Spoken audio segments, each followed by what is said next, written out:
Thank you. Nakuru wewe. Mimi ndio Dr. Boni Khalwale.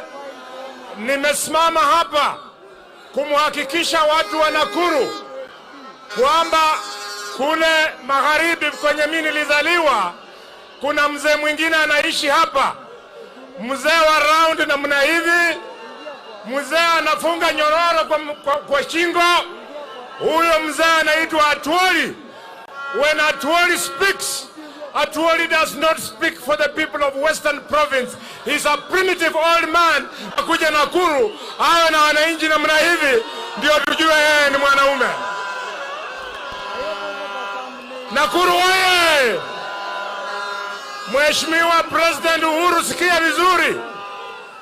Jana after earthquake ilikugonga, ulichukua Fred Gumo na Marende na wazee wengine ukapeleka State House. Wewe Uhuru bado unaibiwa na wale watu. Kama wao ni wangwana, wakuje Muhungu Stadium wakutane na mimi bullfighter.